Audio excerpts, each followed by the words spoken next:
መጽሐፉ በጣም ቶክሲክ ከመሆኑ የተነሳ እስር ቤት ውስጥ ራሱ እንዲገባ ተከልክሏል። በዛሬው ቪዲዮ የዚህ መጽሐፍ ሙሉ ሚስጥሮቹንና እያንዳንዱን ህግ አጠር ባለ ሰመሪ ይዤላችሁ መጥቻለሁ። እስከ መጨረሻው ድረስ ተከታተሉት። የመጀመሪያው ኔቨር አውትሻይን ዘ ማስተር። ማስተራችሁን በጭራሽ አውትሻይን አታርጉት፣ ወይም ደግሞ ከነሱ ስራ የበለጠ እንሰራለን በማለት ወይ ደግሞ የሆነ ራሳችሁን ከነሱ በላይ አድርጋችሁ ማየት የለባችሁ። እነሱን የበለጠ ማበረታታት እና ደግሞ የበላይነት ስሜት እንዲሰማቸው ማድረግ ነው ያለባችሁ ማለት ነው። ነገር ግን ማስተራችሁ የተዳከመ ወይም እየወደቀ ካያችሁ ኦፖርቹኒቲውን በመጠቀም እናንተ ራይዝ ለማድረግ ሞክሩ።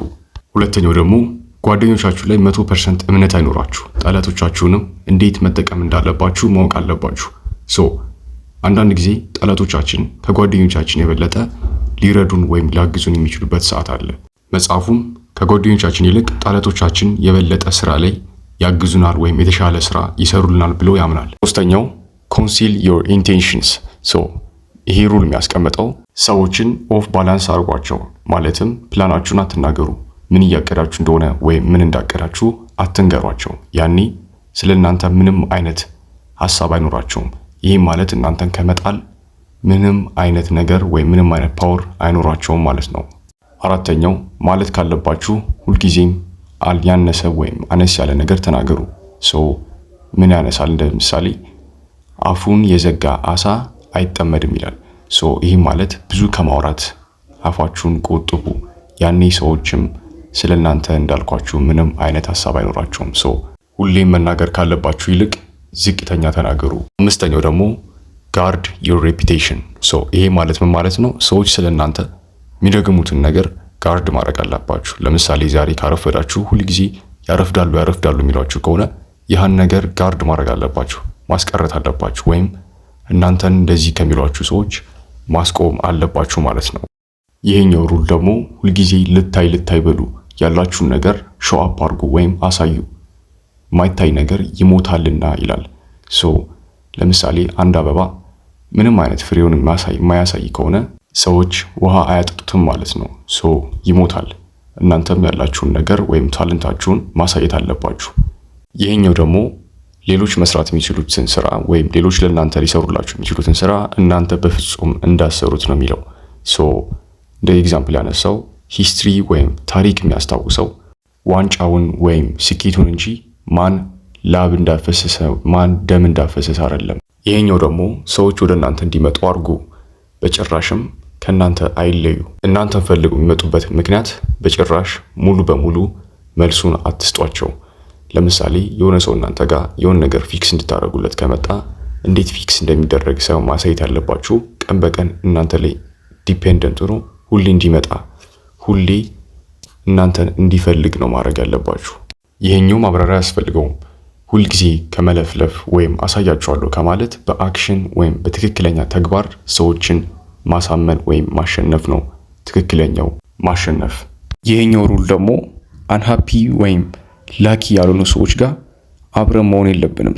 የሆነ ስራ ስንሰራ ምንም እድል የማይቀነው ሰው ጋር በጭራሽ መስራት የለብንም ማለት ነው። ይሄኛው ሩልም ቅድም እንዳልኳችሁ ሰዎችን እናንተ ላይ ዲፔንደንት ሆነው እንዲቀሩ ማድረግ አለባችሁ። ሙሉ ማጂኩን ወይም ሙሉ ሲስተሙን ከማሳየት በድብቅ ሁሌም እናንተ ጋር የተመላለሱ እንድትሰሩላቸው የሆነ ነገር እንዲጠይቋችሁ ማድረግ አለባችሁ ማለት ነው። 12ኛው ዩዝ ሴሌክቲቭ ሆነስቲ ኤንድ ጀነሮሲቲ ቱ ዲስአርም ይላል። ምን ማለት ነው ይሄ? ይሄ ማለት አንዳንድ ሰዎችን ማኒፕሌት ለማድረግ ወይም የኛን መጥፎነት ለመሰወር ከፈለግን አንዳንዴ ለነሱ ካይንድ መሆን አለብን። ጥሩ ስራ እንሰራላቸዋለን። ያኔ ስለኛ ያላቸው አመለካከት ይቀየራል ማለት ነው። ነገር ግን ሁሌም ማድረግ የለብንም። ይሄኛው ደግሞ የሆነ እርዳታ ስንፈልግ ለራሳችን ጥቅም ከማስመሰል ይልቅ ለነሱ ማድረግ ወይም ማስመሰል አለብን። ለምሳሌ እኔ የሆነ ሰው ሰዓቴ እንዲያመጣልኝ ከፈለኩ እስኪ ቆይ ሰዓቴን አምጣልኝ፣ ሰዓት በዛው እነግርሃለሁ ትለዋለህ። ያ ሰው በዚህ ሰዓት ስንት ሰዓት እንደሆነ ማወቅ ስለሚፈልግ ለእናንተ ለማምጣት ሳይሆን ለራሱ ጥቅም ብሎ ያመጣዋል ማለት ነው። ስለ አንድ ሰው ማንነት ሙሉ በሙሉ መረጃ ማግኘት ከፈለጋችሁ እንደ ጓደኛ በመሆን አብራችኋቸው በመዋል ሙሉ መረጃቸውን ወይም ሙሉ ማንነታቸውን ማወቅ ትችላላችሁ ማለት ነው። ይሄኛው ሩል አብዛኞቹን ያስደነገጠና ያስተማረ ሩል ነው። ጠላታችሁ ጋር በምትጋጠሙበት ጊዜ 100% ደምስሷቸው ወይም አሸንፏቸው። ማለትም ነካክታችሁ መተው የለባችሁም። እስከ መጨረሻው ድረስ አስጨርሳችሁ ማሸነፍ አለባችሁ ማለት ነው። 16ኛው የሚያነሳው ደግሞ ሁሌ ከመገኘት ወይም አቬሌብል ከመሆን አንዳንድ ጊዜ መቅረት አለብን። አብሰንሳችን ሪስፔክት ያመጣልናል። ሁሌ ጓደኞቻችን ሲጠሩን የምንገኝ ከሆነ፣ ሁሌ ባሉበት ቦታ የምንገኝ ከሆነ ዲስሪስፔክት ይመጣል። አንዳንድ ጊዜም አብሰንስ ያስፈልጋል ማለት ነው። ይሄኛው ሩል የሚያነሳው ደግሞ አንፕሪዲክተብል እንድንሆን ነው የሚነግረን። እንዳልኳችሁ ሁልጊዜ ፕሪዲክተብል ሰዎች ምንም አይነት ፓወር አያገኙም። እኛም አንፕሪዲክተብል በመሆን ማለትም ሙሉ እንቅስቃሴዎቻችንን ክሊር ባለማድረግ ወይም ባለመናገር ራሳችንን ለፓወር አክሰስ እንድናገኝ ማድረግ እንችላለን ማለት ነው። 18ኛው ብቸኝነትን በጭራሽ እንዳመርጡ ነው የሚለው። ያ ማለት ምሽግ ወይም ብቸኝነት በጣም አደገኛ ነው። ሴፍቲያችን ዲፔንድ የሚያደርገው ባለን ኔትወርክ ወይም ኮኔክሽን ነው እንጂ በግድግዳ ወይም በዝግ ምሽግ ላይ አይደለም።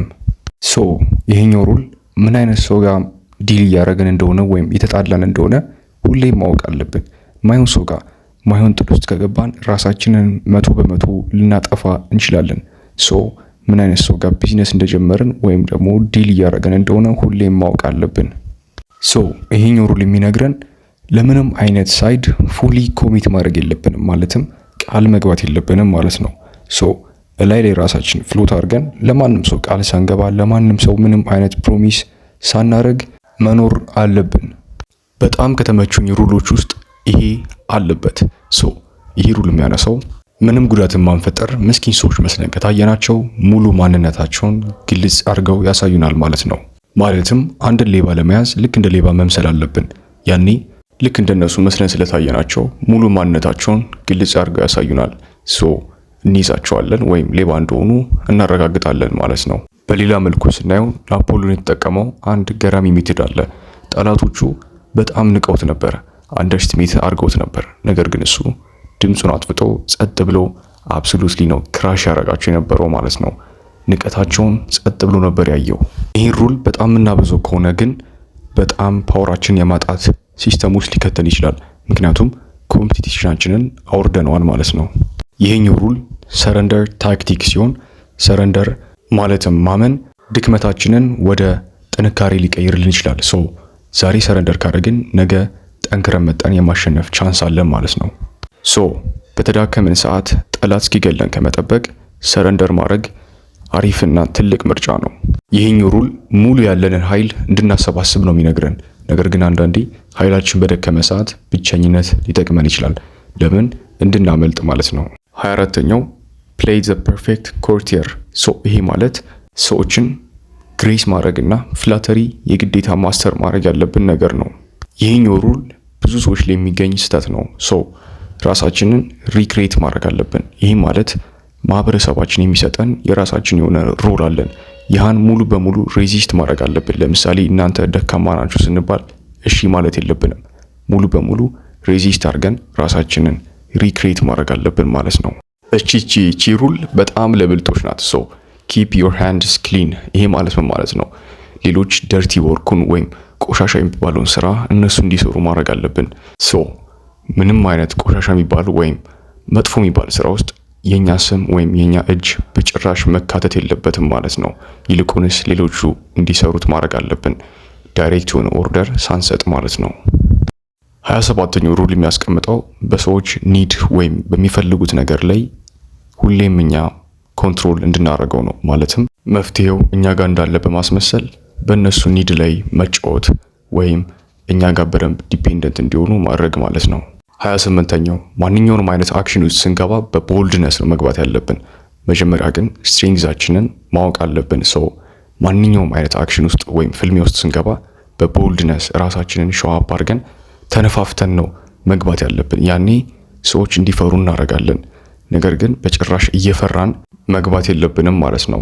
29ኛው ፕላን ኦል ዘ ዌይ ቱ ዘ ኤንድ።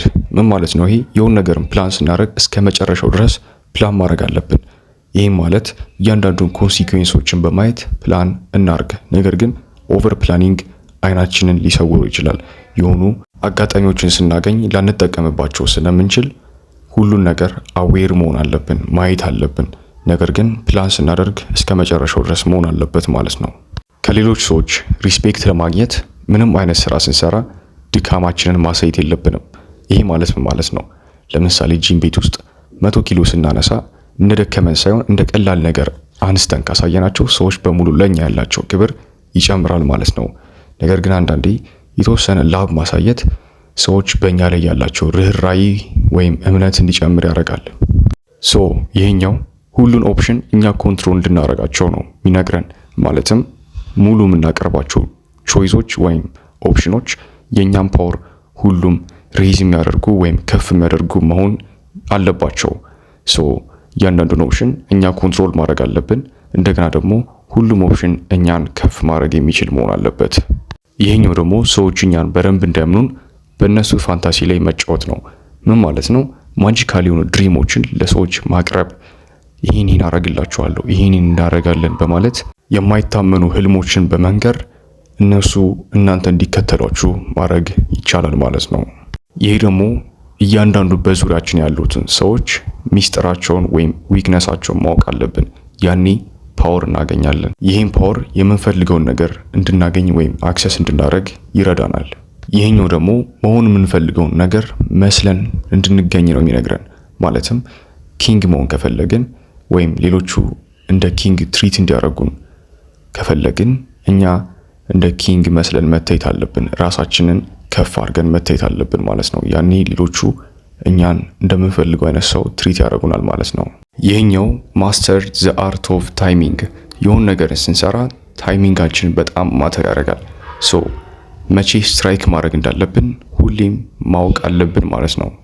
36ኛው ማግኘት የማንችለውን ነገር እንቶ ምን ማለት ነው? ኮንትሮል ማድረግ የማንችላቸውን ነገሮች በጭራሽ ልንጨነቅባቸው አይገባም። 100% እንተዋቸው፣ ምክንያቱም የኛ አይደሉም፣ ሊሆኑም አይችሉም ማለት ነው። ይሄኛው ደግሞ ለሌሎች ሰዎች ምን እያደረገን እንደሆነ የማይገልጽ መነጽር መፍጠር ነው። እነሱ እኛ ጥሩ ስራ እየሰራን ሊመስላችሁ ይችላል፣ ነገር ግን እውነታውን እንዳያውቁ ማድረግ ማለት ነው። 38ኛው እንደፈለግን ማሰብ እንችላለን፣ ነገር ግን አክት የምናደርግበት መንገድ ግን ከሌሎች በጭራሽ መለየት የለበትም። አክቲንግ ሊሆን ይችላል፣ ቢሄቪንጋችን ሊሆን ይችላል፣ ከሌሎች መለየት የለበትም። ያኔ የማይሆን አታክን እናስቆማለን። እንደፈለግን ማሰብ እንችላለን፣ ነገር ግን ቢሄቭ የምናደርግበት መልኩ ከሌሎች አንድ አይነት መሆን አለበት ማለት ነው። ይህም የሆነበት ምክንያት አላስፈላጊ የሆኑ አታኮችን ከራሳችን ላይ እንድናስወግድ ነው። ይሄኛው ሩል የሚነግረን ቅስቀሳ ወይም አላስፈላጊ የሆኑ ረብሾች ዊክ የሆኑ ሰዎችን እንድናጋልጥ ይረዳናል ማለት ነው። ኤክስፖዝ ያደርጋቸዋል። ዊክ የሆኑ ሰዎችን አንዳንድ ቅስቀሳዎች ኤክስፖዝ ያደርጋቸዋል ወይም ያጋልጣቸዋል ማለት ነው። ብዙ ሰው የሚሸወደው እዚህ ጋር ነው። የሆነ ሰው በነፃ የሆነ ነገር ኦፈር ሲያደርግላችሁ ይህን ላግዛችሁ ሲላችሁ ሁሌ እሺ አትበሉ፣ አቮይድ አድርጉት። ምክንያቱም በነፃ የምታገኙት ወይም ምንም የማያስከፍላችሁ ነገር በጣም ኮስት አለው ማለት ነው። 41ኛው ሩል የሚነግረን የማይሆን ንጽጽር ወይም ትላልቅ ሰዎች ጋር የምናደርጋቸው ንጽጽሮች የኛን ሰክሰስን ወይም የኛን ስኬት ያግዱታል ወይም ይገሉታል ማለት ነው። ትላልቅ ሰዎች ጋር ኮምፔር ማድረጋችንን ማቆም አለብን፣ ወይም ደግሞ በእነሱ ወጥመድ ውስጥ መገኘታችንን በጭራሽ ማቆም አለብን።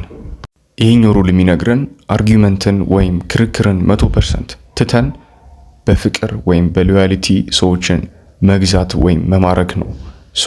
በጣም ፓወርፉል የሆነ ሩል ነው። ይሄኛው ሩል የሚነግረን ሚረሪንግ ኢፌክትን በመጠቀም ዲስአርም እንድናደርግ ነው። ሰዎች የሚያደርጉትን በማድረግ አብረናቸው በመከተል ልዩ ሆኖ ባለመታየት ራሳችንን ከመጥፎ ነገር መጠበቅ እንችላለን ማለት ነው። ሚረሪንግ በጣም ፓወርፉል የሆነ ሜትር ነው። 45ኛው ለሰዎች ቼንጅ እንደሚኖር ቃል መግባት አለብን፣ ነገር ግን ቼንጅ ስናደርግ ስሎሊ መሆን አለበት።